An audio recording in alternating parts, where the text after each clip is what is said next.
Hi all ഫെറ്റ്ലയുടെ YouTube ചാനലിലേക്ക് എല്ലാവർക്കും സ്വാഗതം. അപ്പോൾ നമ്മൾ കഴിഞ്ഞ വീഡിയോയിൽ OSI മോഡൽ എന്താണ്, 7 ലെയേഴ്സ് ഓഫ് OSI മോഡൽ, അങ്ങനെയുള്ള പല കാര്യങ്ങളും പഠിച്ചു അല്ലേ. അപ്പോൾ ഈ OSI ലെയർ പഠിക്കുന്നവർ മസ്റ്റായിട്ട് അറിഞ്ഞിരിക്കേണ്ട മറ്റൊരു മോഡലാണ് TCP IP മോഡൽ എന്ന് പറയുന്നത്. അപ്പോൾ ഈ TCP IP മോഡൽ എന്താണ്, ഇതിലെ പല ലെയേഴ്സ്, ഇതെങ്ങനെയാണ് വർക്ക് ചെയ്യുന്നത് എന്നുള്ള കാര്യങ്ങളൊക്കെയാണ് നമ്മൾ ഇന്നത്തെ വീഡിയോയിൽ ഡിസ്കസ് ചെയ്യാൻ പോകുന്നത്. അപ്പോൾ നമുക്ക് വീഡിയോയിലേക്ക് കിടക്കാം. അപ്പോൾ ഈ TCP IP മോഡൽ പഠിക്കുന്നതിന് മുമ്പ് OSI ലെയറിനെ പറ്റി നല്ല രീതിയിൽ അണ്ടർസ്റ്റാൻഡിങ് വേണം. അപ്പോൾ OSI ലെയർ എന്താണെന്ന് അറിയാത്തവർക്ക് നമ്മൾ കഴിഞ്ഞ വീഡിയോയിൽ പറഞ്ഞിട്ടുണ്ട്, വളരെ ഡീറ്റെയിൽഡ് ആയിട്ട് തന്നെ എക്സ്പ്ലെയിൻ ചെയ്തിട്ടുണ്ട് OSI ലെയറിൻ്റെ വർക്കിംഗ് കാര്യങ്ങളും. എന്നാലും OSI ലെയർ എന്താണെന്ന് ഞാൻ ജസ്റ്റ് ഒരു ബേസിക് പോലെ പറഞ്ഞുതരാം. OSI ലെയർ എന്ന് പറയുന്നത് ഓപ്പൺ സിസ്റ്റം ഇൻ്റർകണക്ഷൻ മോഡലാണ്. അതിന് മെയിനായിട്ടുള്ളത് 7 ലെയേഴ്സാണ്. 7 ലെയേഴ്സ് എന്ന് പറയുന്നത് application layer, presentation layer, session layer, അതേപോലെ തന്നെ transport layer, network layer, data link layer, physical layer. ഈ ആപ്ലിക്കേഷൻ ലെയർ എന്ന് പറയുന്നത് യൂസറുമായിട്ട് ഇൻട്രാക്ട് ചെയ്യുന്ന ലെയറാണ് ആപ്ലിക്കേഷൻ ലെയർ എന്ന് പറയുന്നത്. അതായത് യൂസർ കൊടുക്കുന്ന ഡേറ്റയും കാര്യങ്ങളൊക്കെ അക്സെപ്റ്റ് ചെയ്യുന്ന ഒരു ലെയറാണ് ആപ്ലിക്കേഷൻ ലെയർ. ഈ ലെയറിൽ നിന്ന് നേരെ പോകുന്നത് പ്രസൻറ്റേഷൻ ലെയറിലേക്കാണ്. പ്രസൻറ്റേഷൻ ലെയർ ഈ വരുന്ന ഡാറ്റയെ കംപ്രസ് ചെയ്തതോടൊപ്പം തന്നെ എൻക്രിപ്റ്റ് ചെയ്തിട്ട് അടുത്ത ലെയറായ സെഷൻ ലെയറിലേക്ക് കൈമാറുന്നു. സെഷൻ ലെയർ ഈ ഡാറ്റ ട്രാൻസ്മിറ്റ് ആവാനുള്ള, അതായത് ക്ലയൻറ്റും സെർവർ തമ്മിൽ കമ്മ്യൂണിക്കേറ്റ് ചെയ്യാനുള്ള ഒരു സെഷനെ ക്രിയേറ്റ് ചെയ്യുന്നു. അതിനുശേഷം വരുന്നത് ട്രാൻസ്പോർട്ട് ലെയറാണ്. ട്രാൻസ്പോർട്ട് ലെയറാണ് ഏത് ഡാറ്റ പാക്കറ്റാണോ വേണ്ടതെന്ന് ചൂസ് ചെയ്യുന്നത്. അതായത് TCP ആണോ UDP വഴിയാണോ ഈ ഡാറ്റ ട്രാൻസ്മിറ്റ് ചെയ്യേണ്ടതെന്ന് തീരുമാനിക്കുന്നത് ഈ ഒരു ട്രാൻസ്പോർട്ട് ലെയറാണ്. അത് കഴിഞ്ഞ് വരുന്നത് നെറ്റ്വർക്ക് ലെയറാണ്. നെറ്റ്വർക്ക് ലെയറാണ് ഈ ലോജിക്കൽ അഡ്രസ്സിങ്ങും കാര്യങ്ങളും, അതായത് നമ്മുടെ IP അഡ്രസ്സ് അസൈൻ ചെയ്യുന്ന കാര്യങ്ങളൊക്കെ നോക്കുന്നത് ഈ നെറ്റ്വർക്ക് ലെയറാണ്. അത് കഴിഞ്ഞ് വരുന്ന data link layer. Data link ലെയറിൽ ഫിസിക്കൽ അഡ്രസ്സിംഗ് ആണ്, അതായത് MAC അഡ്രസ്സ് കൊടുക്കുകയാണ്. അത് കഴിഞ്ഞ് അവസാനം വരുന്നത് ഫിസിക്കൽ ലെയർ, അതായത് നമ്മുടെ ഡാറ്റ എങ്ങനെ ട്രാൻസ്മിറ്റ് ചെയ്യണം, അതായത് വൈഫൈ വഴിയാണോ എതർനെറ്റ് വഴിയാണോ അങ്ങനെയുള്ളൊരു മീഡിയം ചൂസ് ചെയ്യുന്നത് ഈ ഫിസിക്കൽ ലെയറാണ്. ഇതാണ് ഈ OSI ലെയർ എന്ന് പറയുന്നത്. ഇതിനെപ്പറ്റി കുറച്ചൊരു ഡീറ്റെയിൽ ആയിട്ട് അറിയണമെങ്കിൽ നമ്മളെ പഴയ വീഡിയോ പോയി കാണുക. അതിൽ കണ്ടതിന് ശേഷം മാത്രം ഈ വീഡിയോയിലേക്ക് വരിക. അപ്പോൾ ഈ TCP IP മോഡൽ എന്ന് പറയുന്നത് നമ്മുടെ OSI മോഡൽ പോലെ തന്നെ ഒരു കമ്മ്യൂണിക്കേഷൻ മോഡലാണ്. ഇത് മെയിനായിട്ട് ഉള്ളത് 4 ലെയേഴ്സാണ്. ചിലയിടങ്ങളിൽ 5 ലെയേഴ്സ് പറയും, പക്ഷേ മെയിനായിട്ട് നമ്മൾ പഠിക്കുന്നത് ഈ 4 ലെയേഴ്സാണ്. ഈ 4 ലെയേഴ്സാണ് application layer, transport layer, internet layer, അതേപോലെ തന്നെ നെറ്റ്വർക്ക് ഇൻ്റർഫേസ് ലെയർ. ഈ TCP IP മോഡലിൽ നമ്മുടെ OSI മോഡൽ പോലെ തന്നെ ഒരു ലെയർ അതിൻ്റെ മുകളിലിരിക്കുന്ന ലെയറുമായിട്ടും അതേപോലെ തന്നെ അതിൻ്റെ താഴെ ഇരിക്കുന്ന ലെയറുമായിട്ട് മാത്രമേ കമ്മ്യൂണിക്കേഷൻ പോസിബിൾ ആയിട്ടുള്ളൂ. എക്സാമ്പിൾ പറയുകയാണെങ്കിൽ, ഇപ്പോൾ മൂന്നാമതിരിക്കുന്ന ലെയർ കൺസിഡർ ചെയ്യുകയാണെങ്കിൽ അതിന് കമ്മ്യൂണിക്കേറ്റ് ചെയ്യാൻ പറ്റുന്നത് 4ാമത്തെ ലെയറുമായിട്ടും അതോടൊപ്പം അതുകൂടാതെ തന്നെ 2ാമത്തെ ലെയറോട് മാത്രമാണ്. നമുക്കറിയാം OSI മോഡലിൻ്റെ ആദ്യത്തെ 3 ലെയർ എന്ന് പറയുന്നത് ആപ്ലിക്കേഷൻ, പ്രസൻറ്റേഷൻ, സെഷൻ ലെയറാണല്ലേ. അപ്പോൾ ഈ 3 ലെയറിനെയും കംപ്രസ് ചെയ്ത് കൊളാബ് ചെയ്തിട്ടുള്ളതാണ് നമ്മുടെ TCP IP മോഡലിൻ്റെ ഫസ്റ്റ് ലെയറായ ആപ്ലിക്കേഷൻ ലെയർ എന്ന് പറയുന്നത്.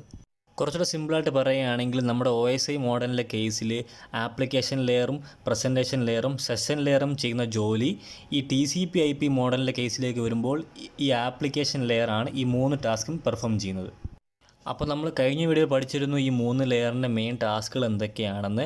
അപ്പോൾ ഈ TCP IP മോഡലിലേക്ക് വരുമ്പോൾ ഒരു യൂസറിൻ്റെ കയ്യിൽ നിന്ന് ഡാറ്റ ഇൻപുട്ട് വാങ്ങിക്കുന്നതും അതേപോലെ തന്നെ അതിനെ ഒരു പ്രസൻറ്റബിൾ ഫോർമാറ്റിലേക്ക് ട്രാൻസ്ലേറ്റ് ചെയ്യുന്നതും, അതായത് പ്രസൻറ്റേഷൻ ലെയറിൻ്റെ ജോലിയാണത്.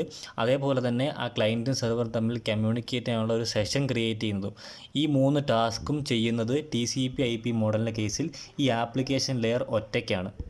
അതേപോലെ തന്നെ നമ്മൾ പ്രോട്ടോക്കോൾസിൻ്റെ കാര്യം പറഞ്ഞിരുന്നു അല്ലേ. OSI മോഡലിൽ നമ്മൾ ഓരോ ലെയറിലും പ്രവർത്തിക്കുന്ന പല പ്രോട്ടോക്കോൾസിൻ്റെ കാര്യം പറഞ്ഞിരുന്നു. അപ്പോൾ ഈ കേസിൽ ആപ്ലിക്കേഷൻ ലെയറിലും പ്രസൻറ്റേഷൻ ലെയറിലും സെഷൻ ലെയറിലും പ്രവർത്തിക്കുന്ന പ്രോട്ടോക്കോൾസ് എല്ലാം TCP IP മോഡലിൻ്റെ കേസിൽ ആപ്ലിക്കേഷൻ ലെയറിൽ തന്നെ പ്രവർത്തിക്കുന്നുണ്ട്. ഇപ്പോൾ എക്സാമ്പിൾ പറയുകയാണെങ്കിൽ, ഇപ്പോൾ നമുക്കൊരു വെബ് ബ്രൗസ് ചെയ്യണമെങ്കിൽ അവിടെ പ്രവർത്തിക്കുന്നത് HTTP ആൻഡ് HTTPS പ്രോട്ടോക്കോളാണ്. അതേപോലെ തന്നെ ഇപ്പോൾ നമുക്കൊരു ഫയൽ ട്രാൻസ്ഫർ ചെയ്യണമെങ്കിൽ അവിടെ പ്രവർത്തിക്കുന്നത് FTP പ്രോട്ടോക്കോൾ. അതേപോലെ തന്നെ മെയിൽ അയക്കണമെങ്കിൽ SMTP പ്രോട്ടോക്കോൾസാണ്. 2ാമത്തെ ലെയർ എന്ന് പറയുന്നത് ട്രാൻസ്പോർട്ട് ലെയറാണ്. അപ്പോൾ നമ്മുടെ OSI മോഡലിൻ്റെ 4ാമത്തെ ലെയറാണ് ട്രാൻസ്പോർട്ട് ലെയർ എന്ന് പറയുന്നത്. അപ്പോൾ ഈ 2 കേസിലും ഇത് വളരെ സിമിലറാണ്. ഈ ലെയർ ചെയ്യുന്നത് എന്താണെന്ന് വെച്ച് കഴിഞ്ഞാൽ, ആപ്ലിക്കേഷൻ ലെയറിൽ നിന്ന് വരുന്ന ഡേറ്റയെ, അതൊരു വലിയ ഡേറ്റയാണെങ്കിൽ അതിനെ പല സെഗ്മെൻറ്റ്സ് ആയിട്ട് ഡിവൈഡ് ചെയ്യുന്നു. ഈ പല സെഗ്മെൻറ്റ്സ് ആയിട്ട് ഡിവൈഡ് ചെയ്തിട്ട് ഈ ഓരോ ഡാറ്റ സെഗ്മെൻറ്റിനും ഓരോ പോർട്ട് നമ്പർ ഓൾസോ അസൈൻ ചെയ്യുന്നു. നമുക്കറിയാം ഓരോ ആപ്ലിക്കേഷനും അതിൻ്റേതായ പോർട്ട് നമ്പേഴ്സ് ഉണ്ട്. അപ്പോൾ ഈ ഡാറ്റ സെഗ്മെൻറ്റ് ഏത് ആപ്ലിക്കേഷനിലേക്കാണോ പോകേണ്ടത് അതിനനുസരിച്ചുള്ള പോർട്ട് നമ്പർ ഈ ട്രാൻസ്പോർട്ട് ലെയർ അസൈൻ ചെയ്യുന്നതായിരിക്കും. ഫോൺ നമ്പർ അസൈൻ ചെയ്ത് മാത്രമല്ല ഈ ട്രാൻസ്പോർട്ട് ലെയറിൻ്റെ ജോലി എന്ന് പറയുന്നത്, അതേപോലെ തന്നെ ഏത് ട്രാൻസ്മിറ്റിംഗ് പ്രോട്ടോക്കോൾ യൂസ് ചെയ്തിട്ടാണ് ഈ ഡാറ്റയെ സെൻഡ് ചെയ്യേണ്ടതെന്ന് തീരുമാനിക്കുന്നത് ട്രാൻസ്പോർട്ട് ലെയറാണ്. നമുക്കറിയാം മെയിൻലി ഉള്ളത് 2 ട്രാൻസ്മിറ്റിംഗ് പ്രോട്ടോക്കോൾസ് ആണ്, TCP ആൻഡ് UDP. നമ്മൾ TCP ആൻഡ് UDPയെ പറ്റിയും ഒരു വിശദമായ വീഡിയോ നമ്മൾ ചെയ്തിട്ടുണ്ട്, അത് നിങ്ങൾക്ക് ചെക്ക് ചെയ്യുന്നതാണ്. എന്നാലും TCP ആൻഡ് UDP എന്നാൽ എന്താണെന്ന് നമുക്ക് ജസ്റ്റ് ഒരു ഔട്ട്ലൈനായിട്ട് പറഞ്ഞു പോകാം. TCP എന്ന് പറയുന്നത് ട്രാൻസ്മിഷൻ കൺട്രോൾ പ്രോട്ടോക്കോളാണ്. അതേപോലെ തന്നെ UDP എന്ന് വെച്ച് കഴിഞ്ഞാൽ യൂസർ ഡാറ്റാഗ്രാം പ്രോട്ടോക്കോളാണ്. TCP എന്ന് പറയുന്നത് റിലയബിൾ കമ്മ്യൂണിക്കേഷനാണ്. എന്ന് വെച്ച് കഴിഞ്ഞാൽ ഒരു സെൻഡർ ഒരു ഡാറ്റ സെൻഡ് ചെയ്ത് കഴിഞ്ഞാൽ ആ ഡാറ്റ ആ റിസീവറിന് കിട്ടി എന്നൊരു അക്നോളജ്മെൻറ്റ് കിട്ടാതെ അടുത്ത ഡാറ്റ ഒരിക്കലും TCP സെൻഡ് ചെയ്യുകയില്ല. അതുകൊണ്ടാണ് നമ്മൾ റിലയബിൾ കമ്മ്യൂണിക്കേഷൻ എന്ന് വിളിക്കുന്നത്. അതേപോലെ തന്നെ UDP എന്ന് പറയുന്നത് അൺറിലയബിൾ കമ്മ്യൂണിക്കേഷൻ ആണ് പറയുന്നത്. കാരണം ഒരു സെൻഡർ റിസീവറിന് ഡാറ്റ അയച്ചു കഴിഞ്ഞാൽ ആ ഡാറ്റ കിട്ടിയോ ഇല്ലയോ എന്ന് ഉറപ്പാക്കാതെ തന്നെ അതിൻ്റെ പുറകെ തന്നെ അടുത്ത ഡാറ്റ സെൻഡർ അയച്ചുകൊണ്ടേയിരിക്കും. അതുകൊണ്ട് അതൊരു അൺറിലയബിൾ കമ്മ്യൂണിക്കേഷനാണ്. TCP അപ്പോൾ എന്തായാലും സ്ലോ ആയിരിക്കും, കാരണം ഒരു അക്നോളജ്മെൻറ്റ് കിട്ടാതെ അടുത്ത ഡാറ്റ സെൻഡ് ചെയ്യില്ല. അതേപോലെ തന്നെ UDP ഫാസ്റ്ററാണ്, കാരണം അത് ഡാറ്റ സെൻഡ് ചെയ്തുകൊണ്ടേ ഇരിക്കുകയാണ്. അപ്പോൾ അത്ര ഇമ്പോർട്ടൻ്റ് അല്ലാത്ത ഒരു കേസിലാണ് നമ്മൾ മെയിൻലി UDP യൂസ് ചെയ്യുന്നത്. അതേപോലെ തന്നെ ലൈവ് സ്ട്രീമിങ് കാര്യങ്ങൾ, അപ്പോൾ ലൈവ് സ്ട്രീമിങ് നമുക്ക് കിട്ടണമെങ്കിൽ അത് വളരെ ഫാസ്റ്റ് ആയിരിക്കണം അല്ലേ. അപ്പോൾ അങ്ങനെയുള്ള കേസിൽ നമ്മൾ യൂസ് ചെയ്യുന്നത് UDP പ്രോട്ടോക്കോളാണ്. അതേപോലെ തന്നെ TCP നമ്മൾ യൂസ് ചെയ്യുന്നത് ഒരു ഫയൽ ഡൗൺലോഡ് ചെയ്യുന്ന കേസിൽ, കാരണം അവിടെ നമുക്ക് ഒരു കറക്റ്റ് അക്നോളജ്മെൻറ്റ് കിട്ടിയില്ല എങ്കിൽ നമ്മുടെ ഫയൽ കറക്റ്റ് ഡൗൺലോഡ് ആവില്ല അല്ലേ. അപ്പോൾ അങ്ങനെയുള്ള കേസിലൊക്കെ നമ്മൾ യൂസ് ചെയ്യുന്നത് TCP ആയിരിക്കും. അപ്പോൾ ഇതെന്ന് പറയുന്നത് ജസ്റ്റ് ബേസിക് വർക്കിംഗ് ആണ് TCP ആൻഡ് UDPയുടെ. ഇതിനെക്കുറിച്ച് നല്ല ഡീറ്റെയിൽ ആയിട്ട് അറിയണമെങ്കിൽ നമ്മളൊരു വീഡിയോ തന്നെ ചെയ്തിട്ടുണ്ട്, എന്താണ് TCP എന്താണ് UDP. അപ്പോൾ അതുകൂടെ ഒന്ന് കണ്ടു കഴിഞ്ഞാൽ നിങ്ങൾക്ക് TCP ആൻഡ് UDPയെ പറ്റി ഒരു ബെറ്റർ അണ്ടർസ്റ്റാൻഡിങ് കിട്ടുന്നതായിരിക്കും. അപ്പോൾ നമ്മൾ അടുത്ത ലെയർ എന്ന് പറയുന്നത് ഇൻ്റർനെറ്റ് ലെയർ ആണ്. ഇൻ്റർനെറ്റ് ലെയറിൻ്റെ മെയിൻ ടാസ്ക് എന്ന് പറയുന്നത് റൗട്ടിംഗ് ആണ്. റൗട്ടിംഗ് എന്താണെന്ന് വെച്ച് കഴിഞ്ഞാൽ നമ്മളൊരു ഡാറ്റ സെൻഡ് ചെയ്യുമ്പോൾ അത് ഏത് നെറ്റ്വർക്ക് വഴിയാണ് പോകുന്നത് നമുക്കറിയാൻ പറ്റില്ല അല്ലേ.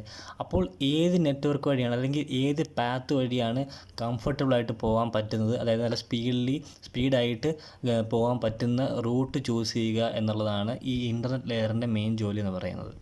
ഇപ്പോൾ ഒരു ഉദാഹരണം പറയുകയാണെങ്കിൽ നമുക്കിപ്പോൾ തിരുവനന്തപുരത്ത് മുതൽ എറണാകുളം വരെ പോകണമെങ്കിൽ നമുക്ക് ധാരാളം വഴികളുണ്ടല്ലേ. പക്ഷേ നമ്മൾ ചൂസ് ചെയ്യുന്നത് എന്താണ്, ഏറ്റവും ട്രാഫിക് കുറഞ്ഞ, അതായത് ഏറ്റവും എളുപ്പം നമുക്ക് പോകാൻ പറ്റുന്ന റൂട്ടായിരിക്കും നമ്മൾ ചൂസ് ചെയ്യുന്നത്. അതേ ജോലി തന്നെയാണ് ഈ ഇൻ്റർനെറ്റ് ലെയറിങ് ചെയ്യുന്നത് ഡാറ്റ പാക്കറ്റ് സെൻഡ് ചെയ്യുന്ന കാര്യത്തിൽ. നല്ല ഒപ്റ്റിമൽ ആയിട്ടുള്ള റൂട്ട് അല്ലെങ്കിൽ പാത്ത് ചൂസ് ചെയ്യുക എന്നുള്ളതാണ് ഇതിൻ്റെ മെയിൻ ടാസ്ക് എന്ന് പറയുന്നത്. അപ്പോൾ ഇതിൽ യൂസ് ചെയ്യുന്ന മെയിൻ പ്രോട്ടോക്കോൾസ് ആണ് IP protocol, ARP protocol, ICMP protocol, അതേപോലെ തന്നെ IGMP പ്രോട്ടോക്കോൾ എന്നൊക്കെ. അപ്പോൾ ഇവിടെ നമ്മൾ മെയിനായിട്ട് കൺസിഡർ ചെയ്യുന്ന പ്രോട്ടോക്കോളാണ് IP പ്രോട്ടോക്കോൾ. നമുക്കറിയാം IP പ്രോട്ടോക്കോൾ എന്താണ്, IP അഡ്രസ്സ് എന്താണ്.